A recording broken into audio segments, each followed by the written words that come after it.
Ha guys, let's get more news about Warriors, but first don't forget to subscribe and leave your like. Carlos Alcaraz shares difficult Warriors Stephen Curry admission amid US Open. A lot of athletes have dabbled in the philosophy of multiple sports to be successful in the one which they are professionals in. A very prominent pipeline has to be basketball and tennis. Friendships or mentorships have been formed because of this, like Naomi Osaka and Kobe Bryant, along with Rafael Nadal and Pau Gasol among others. A new addition to that list is the inspired Carlos Alcaraz in the middle of his US Open run, and Golden State Warriors legend Stephen Curry, who just notched a gold medal at the Olympics. As of the moment, Carlos Alcaraz is through to the second round of the US Open. His next opponent at Arthur Ashe Stadium will be Boric Vanna-Anop. Due to all of this and a hectic Olympic schedule, the Spanish Prince of Tennis could not see the Warriors legend and Team USA play. He even outlined his dismay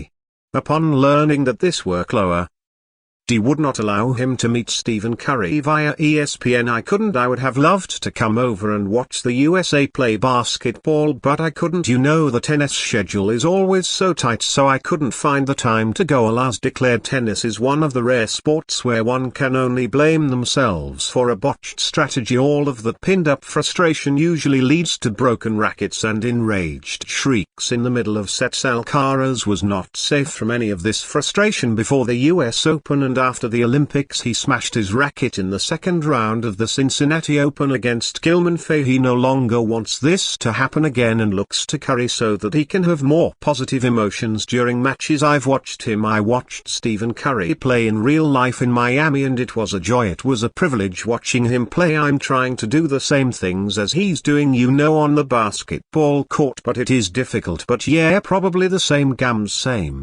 feelings that we tread to put joy on games. He declared Alcaraz will have a tough path before reaching a Grand Slam win at the US Open. He is on the same side of the bracket as Janica and will potentially have to overcome Novak Djokovic once again in the finals. Will he notch the positivity of the Warriors legend and get the victory? Clippers to host the Warriors in Hawaii for the first time since failed Paul George negotiations. Amid all the buzz around it, Dome fans must wait longer as the Clippers look to continue their tradition with Hawaii. The Bahama organization will hold its training camp in Honolulu for the third consecutive year since 2017. The LA franchise has hosted 5 training camps on the Big Island, looking to begin their preparation ahead of the 2020-42 season. Coach Lue and players will begin training on October 1st at the Stan Sheriff Center on the University of Hawaii campus at Mono. The Kauai Leonard team will also play their first preseason game in Honolulu, hosting the Golden State Warriors on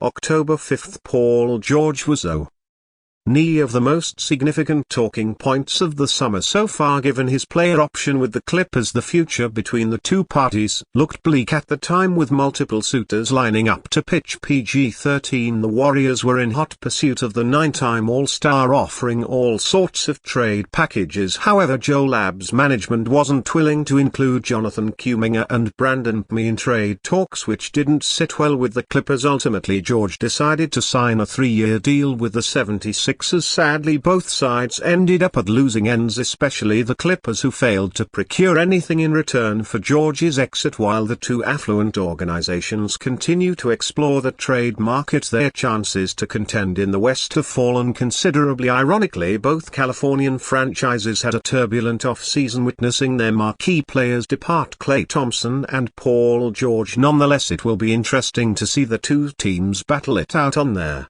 islands of Aloha. Bruno Caboclo trains with Warriors in search of an NBA contract. Determined to return to the NBA, Bruno Cab is training with the Golden State Warriors. According to the athlete's agent Daniel Huzan, the Brazilian will participate in training with the Californian franchise until Thursday 29. Huzan is optimistic about the outcome of Cab's attempt, but on the other hand he doesn't rule out the pivot going to an Israeli team. Last season the Brazilian played for Partizan Belgrade from Serbia. He will train with the Golden State Warriors Warriors until Thursday. The objective is to sign a contract with the team. Above all, we believe he will succeed. However, how Tel Aviv remains an alternative, it's definitely an option worth keeping, Hassan said. Currently the Warriors have 14 players, meaning there is still a spot available on the squad which would facilitate Bruno Caboclo's return to the NBA, but obviously everything will depend on the Brazilian's performance and training. If successful, Caboclo will be partnered with another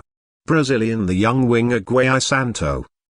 It is worth remembering that today the San Francisco team has Draymond Green, Kevin Looney and Tracy Jackson-Davis as options for the big box. 2 weeks ago, news broke of the Cleveland Cavaliers' interest in signing the Brazilian. According to Chris Fedor from the Cleveland Plain Dealer newspaper, the Ohio franchise followed Caboclo's performance at the Olympics and carried out a survey. This negotiation would not be imminent, but there is a positive sign. The players' performance in Paris impressed the Cavs management. The Caboclo's interest in returning to the NBA was at first never a secret. He spoke openly about the issue during the Paris Olympic Games. My son lives in the USA, so the closer I am to him, the better I will continue working, and if I have the opportunity to return, I will be very happy. I want to achieve this goal, said the 28-year-old player. Before the Olympics, the center held a closed training session in Las Vegas, which was attended by representatives from 17 franchises. At the time, he was accredited for having been the highlight of the pre-Olympics in Rio. The veteran led the team to a place in Paris, defeating the home team Team Love in the final. As a result, the MVP of the qualifying competition was chosen in Paris. Caboclo had a complicated start. After all, he spent little time on the court due to excessive fouls in the defeats against Germany and France, but then it resumed its high level. To begin with, they dominated Japan in a crucial match for Brazil's qualification to the quarter-finals. He left the court with 33 points and 177 rebounds. Subsequently, Caboclo was Brazil's highlight in the defeat to the USA. It was a mistake for the Americans, but he left his mark with 30 points and 6 rebounds. He converted 13 of 20 shots from the field, even scored by stars like Joel Embiid and Anthony Davis. Bruno is really good. I didn't know him, but I was impressed, said star Anthony Edwards after the match. And you, fan, what do you think of the situation of Bruno Caboclo? Leave your opinion in the comments.